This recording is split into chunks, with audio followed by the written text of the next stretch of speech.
इस वीडियो में to be का प्रयोग कई सारे शब्दों के साथ अलग अलग मीनिंग के साथ किया जाएगा, जैसे has to be, likely to be, need to be, yet to be, want to be, going to be. तो मतलब इसका मीनिंग अलग तरीके से है और इसका प्रयोग किस तरीके से किया जाता है, क्या कॉन्सेप्ट है, क्या ट्रिक है, एक एक करके जानते हैं। पहला है लाइकली टू बी, इसका मतलब है संभावना है, कोई काम किए जाने की संभावना है। जब कोई काम किए जाने की संभावना है तो करने वाला कोई और है, तो जब करने वाला कोई और है तो सेंटेंस पैसिव के रूप में बनेगा और सबसे पहले ऑब्जेक्ट लिखा जाएगा। ऑब्जेक्ट कौन होता है? ऑब्जेक्ट वो होता है जिस पर काम का असर पड़े या एक्शन को जो रिसीव करे। इसे तुम्हें पीटे जाने की संभावना है, तो पीटे जाने की संभावना है तो पीटेगा कौन पता नहीं, लेकिन पिटाएगा कौन? तो तुम्हें पिटाएगा, ये तुम शब्द पिटाएगा। तो ये तो ऑब्जेक्ट हो गया क्योंकि एक्शन का असर तुम पर पड़ रहा है। तो सेंटेंस बनेगा you are likely to be beaten, तुम्हें पीटे जाने की संभावना है, पीटने वाला कोई है। यहाँ पर टू बी के बाद जो वर्ब आएगा वो वितरी हो जाएगा। रवि को पैसे दिए जाने की संभावना है, तो रवि को पैसे कौन देगा पता नहीं, लेकिन रवि पैसे को रिसीव करेगा। तो सेंटेंस बनेगा Ravi is likely to be given money. To be के बाद जो वर्ब आएगा वो विथरी में आएगा। हैड टू बी, इसका मतलब है कोई काम किया जाना था, जैसे object had to B plus v three. यह कमरा साफ किया जाना था, this room had to be cleaned. ये सेंटेंस पास्ट के हैं, इस वजह से यहाँ पर हैड प्रयोग किया गया है। रवि को अंग्रेजी सिखाया जाना था, कोई काम किया जाना था, तो रवि हैड टू बी, अब यहाँ पर सिखाना है, तो सिखाना का इंग्लिश होता है टीच और टीच का थर्ड फॉर्म हो जाएगा टॉट हो जाएगा कि Ravi had to be taught English, Ravi को अंग्रेजी सिखाया जाना था। गोइंग टू बी, इसका मतलब है कोई काम किया जा रहा है। अब इसका प्रयोग हम कैसे करते हैं? कोई काम किया जा रहा है किसी के द्वारा, जैसे object is going to B plus v three. यहाँ पर ऑब्जेक्ट होगा, यह काम किया जा रहा है, this work is going to be done. This work is going to be done, यह काम किया जा रहा है। बिजनेस किया जा रहा है, the business is going to be done. तो इससे प्रयोग करते हैं टू बी के बाद यहाँ पर विथरी है और गोइंग टू के बाद प्रयोग हुआ है। वांट टू बी, इसका मतलब है कोई काम किया जाए, तो सबसे पहले ऑब्जेक्ट आएगा। ऑब्जेक्ट कोई नाउन या फिर कोई प्रोनाउन हो सकता है। इसके बाद आएगा वांट ऑब्जेक्ट, ऑब्जेक्ट के बाद टू बी के साथ विथरी आएगा। इसे मैं चाहता हूं कि सड़क बनाया जाए, तो कोई काम किया जाए, I want the road to be built, ये बिल्ट विथरी है। वे लोग चाहते हैं कि कंप्यूटर खरीदा जाए, they want computer to be bought. Computer to be bought, computer खरीदा जाए।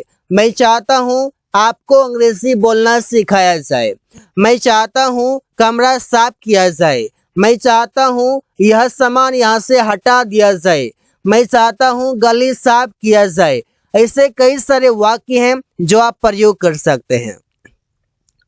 नीड टू बी, इसका मतलब है जरूरत है कोई काम किए जाने की, तो सबसे पहले होगा ऑब्जेक्ट। इसके बाद अगर सिंगुलर ऑब्जेक्ट रहेगा तो प्रयोग करेंगे नीड्स, प्लुरल रहेगा तो प्रयोग करेंगे नीड। इसके बाद आएगा टू बी के साथ वर्ब का थर्ड फॉर्म। कमरा साफ किए जाने की जरूरत है, the room needs to be cleaned. कमरा साफ किए जाने की जरूरत है। वो काम आज पूरा किए जाने की जरूरत है। वो काम मतलब that work needs to be completed today. Needs to be completed, पूरा किए जाने की जरूरत है, आज मतलब टुडे। इज टू बी, इसका मतलब है कोई काम किया जाना है। नॉर्मल तरीके से आप बोलते हैं कोई काम किया जाना है। ऑब्जेक्ट होगा is M R plus two B plus वे3 होगा। जैसे सड़क बनाया जाना है तो नॉर्मल तरीके से अगर सड़क खराब हो गया है तो बनाया जाना है। The road is to be built, सड़क बनाया जाना है।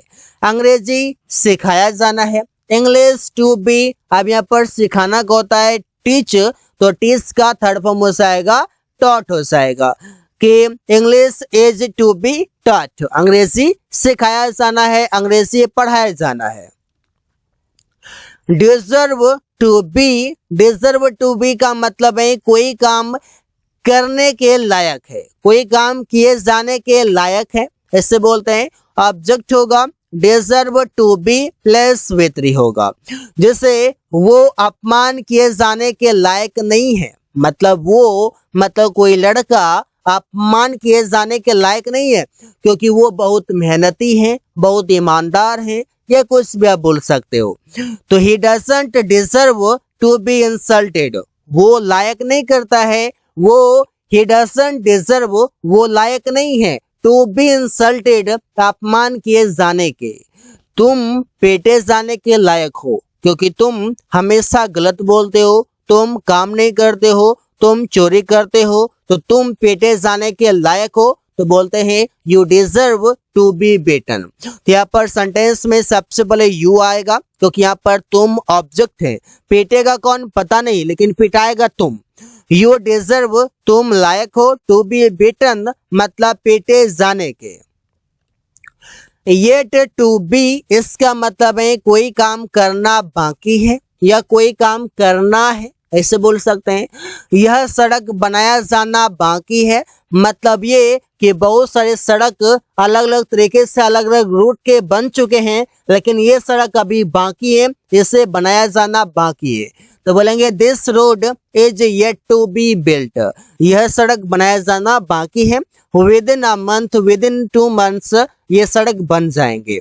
तो पेड़ काटा जाना बाकी है, तो the tree is yet to be cut down, ये कट वे3 है क्योंकि कट का तीनों फॉर्म एक ही तरह होता है, कट कट कट, तो इसलिए कंफ्यूज नहीं करेंगे। टू बी के बाद यहाँ पर वे3 है, ऐसा समझ सकते हैं। अबाउट टू बी, इसका मतलब है कोई काम किया जाने वाला है, जैसे उसे फांसी दिया जाने वाला ही है, ऐसे भी बोल सकते हैं। He is about to be hanged, he is about to be hanged, उसे फांसी दिया जाने वाला है, उसे फांसी पर लटकाए जाने वाला है, ऐसे बोल सकते हैं। उसे पकड़ा जाने ही वाला है, मतलब वो पकड़ा जाने ही वाला है, मतलब पकड़ने वाला कौन है, पकड़ाएगा कौन, ही पकड़ाएगा। फांसी पर लटकाया जाएगा किसको, ही को लटकाया जाएगा। तो सेंटेंस बनेगा he is about to be caught, वो पकड़ा जाने वाला ही है। तो ऐसे हम बनाते हैं टू बी के साथ वे3। ऐसे ही सेंटेंसेस का अलग अलग तरीके से मीनिंग होगा, अलग अलग तरीके से हम प्रयोग करते हैं और स्पोकन में काफी ज्यादा प्रयोग करते हैं। आउट टू बी, इसका मतलब है कोई काम किया जाना चाहिए, जैसे आपके माता पिता की इज्जत की जाना चाहिए, मतलब आपको माता पिता की इज्जत की जानी चाहिए, ऐसे बोल सकते हैं। तो your parents ought to be respected, आपके माता पिता की इज्जत की जानी चाहिए।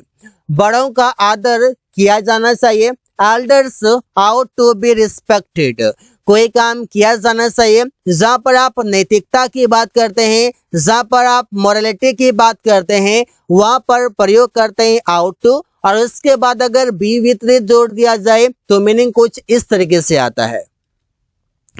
हैज टू बी, इसका मतलब है कोई काम किया जाना है लेकिन काम किया जाना अर्जेंट है, वो जल्द ही पूरा किया जाना है। तो अंग्रेजी सीखा जाना है, इसका मतलब ये कि सीखा नहीं है लेकिन सीखा जल्द ही जाने वाला है क्योंकि बहुत ही जरूरत है। तो सेंटेंस बोलेंगे English has to be learned, अंग्रेजी सीखा जाना है। यहाँ पर सीखने की बात हो रही है तो सीखना का होता है लर्न और लर्न का वे3 होता है लर्नड। शायद तो आप इस तरीके से भी आप बोल सकते हैं, लर्नेड भी आप बोल सकते हैं। रवि को बुलाया जाना है, Ravi has to be called, Ravi को बुलाया जाना है, कोई काम किया जाना है। और यहाँ पर समझ लीजिए अर्जेंसी की यहाँ पर बात होती है, अर्जेंट काम की बात होती है। was to be इसका मतलब है कोई काम करना बाकी था, नॉर्मल तरीके से। Object was to be plus V3। पंखा रिपेयर करना बाकी था, तो the fan was to be repaired। यहाँ पर to be के बाद V3 का प्रयोग किया गया है। पत्र लिखा जाना बाकी था, पास्ट का सेंटेंस है। The letter was to be written। यहाँ पर कोई काम किया जाना बाकी था। एम टू बी इसका मतलब है कि कोई काम किया जाना है। इसका प्रयोग करते हैं ऑब्जेक्ट जो कि हमेशा सिर्फ आई आएगा। इसके बाद M to B plus V3। मुझे बुलाया जाना है, I am to be called. यहाँ पर देखिए सिंपल है कि एम लगाएंगे, इसके बाद टू बी लगाएंगे और इसके बाद जो वर्ब आएगा उसका V3 चिपका देंगे। मुझे अरेस्ट किया जाना है, I am to be arrested. I am to be arrested, मुझे अरेस्ट किया जाना है, गिरफ्तार किया जाना है। लाइक टू बी इसका मतलब है कोई काम किया जाए, जैसे मैं पसंद करता हूं या मुझे पसंद है कि मुझे पढ़ाया जाए, तो सेंटेंस बनेगा आई लाइक मैं पसंद करता हूं, टू बी टॉट कि मुझे पढ़ाया जाए। वे लोग पसंद नहीं करते हैं कि उन्हें अरेस्ट किया जाए। दे डोंट लाइक वे लोग पसंद नहीं करते हैं टू बी अरेस्टेड कि अरेस्ट किया जाए, गिरफ्तार किया जाए। कोई चीज किया जाए लाइक टू बी के साथ V3 का प्रयोग करेंगे, ऐसे बोल सकते हैं। यहाँ पर अगर आप एक शब्द हमारे पास था लाइकली, लाइकली टू बी इसके बाद V3, इसमें कि कोई काम किए जाने की संभावना है, रवि के आने की संभावना है। इससे अगर बोलेंगे यहाँ पर सीधा हो जाएगा कि रवि डूअर हो जाएगा। यहाँ पर बोलेंगे Ravi is likely, Ravi is likely to come, Ravi के आने की संभावना है। तुम्हारा परीक्षा पास करने की संभावना है, you are likely to pass the exam, ऐसे बोल सकते हैं। अमन के खाना पकाने की संभावना है, Aman is likely to cook food. तो सेंटेंसेस आसानी से आप बना सकते हैं, ऐसे ही कई सारे। So guys, thanks for watching, that's all for today.